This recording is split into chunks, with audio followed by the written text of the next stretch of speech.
महाराष्ट्र लोकांचे मत, लोकांचा विश्वास, आमची बातमी। जे महाराष्ट्र प्रभाग क्रमांक 19 क्रांती चौक या भागामधनं मी उमेदवारी मागितली असता माझी उमेदवारी जवळपास पूर्ण झाली होती। परंतु काल 2:15 वाजता मला वरिष्ठांचा फोन आला। त्यांनी सांगितलं का विनोद तू उमेदवारी वापस घे।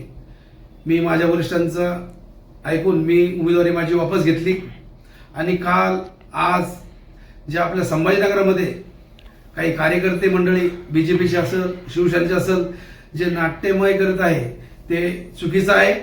कारण की आपण 10-10 वर्ष 15-15 वर्ष पक्षामध्ये काम केलेलं आहे। आपण आपल्या नेत्यांनी जे सांगितलं ते आपण आदेशाचं पालन केलं पाहिजे। कारण की या शहरामध्ये 88 तिकीट आमचे आदरणीय पालकमंत्री संजय भाऊ सिरसाट यांनी दिलेले आहेत। याच्यामध्ये 20 युवक आहेत, 20 माजी नगरसेवक आहेत आणि 48 हे उमेदवार आगडपगड सर्व जाती समाजाच्या लोकांना त्यांनी न्याय दिलेला आहे।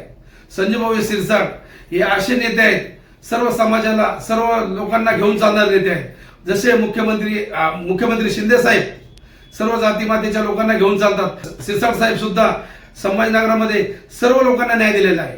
परंतु मला सर्वांना एक आवाहन करायचं आहे का बा संजय भाऊ सिरसाट हे सर्व काम चांगलं करत असताना जर संजय भाऊ सिरसाट बद्दल कोणी जर बोलत असेल, काल बघितलं मी आज बघितलं, आम्ही कदापि सहन करणार नाही। कारण जे बोलताय मी तशाच त्याचं उत्तर देऊ शकतो, अगोदर पण दिलेलं आहे, आताही देईल। मी संजय भाऊ सिरसाटचा कट्टर समर्थक आहे, होतो आणि राहील। आणि त्यांच्याबद्दल कोणी जर काही बोललं तर मी शांत बसणार नाही।